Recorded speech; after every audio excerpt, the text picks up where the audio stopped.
Let's talk about that one time I was facing 20 years in prison for a crime I did not commit. Back when I was a dancer in Florida, I was working one night and these guys came in to VIP and asked for some girls to come over. So I was brought over along with some of my other friends and coworkers.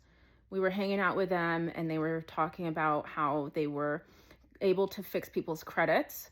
And at the time, my credit was really bad and I wasn't able to get a car. And they said that if we went into business with them, that they would be able to fix my credit and that I would get also a car of my choice out of the deal.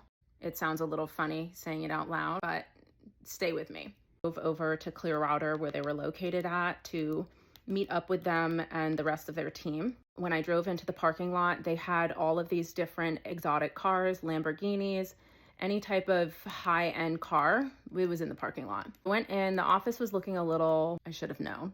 I sat down with them and we went over some paperwork to give them my information for them to start working on my credit.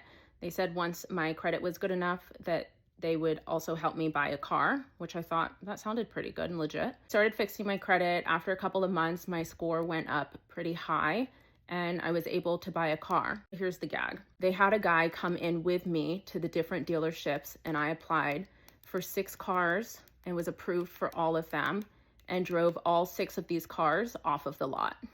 Wait a second.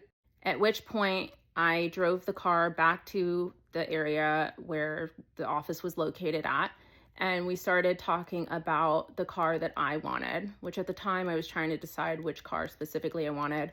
The cars that I ended up getting were just cars that were requested and that I was able to get approved for. In 1 week, I managed to get 6 vehicles. I couldn't figure out what type of vehicle I wanted, so at the time they did give me a couple of different cars. Some time passed and I was discussing with them about the vehicle that I was thinking that I wanted, and they just kept telling me that I needed to wait. I'm just like, why? I've already gone and got all of these other vehicles, which was part of the deal, was that I go buy these vehicles. They're all in my name only. No, I know you guys are going to tell me, well, this is sounding sketchy. I know it was, but little me just wanted to believe what people said back then. They said that they were taking the cars, the payments would be made. And at first that was something that did happen. They stopped making payments on them. And I started getting these bills in the mail that I owed how many hundreds of thousands of dollars, $250,000 to be exact, for these vehicles that I didn't have. I didn't know where they were.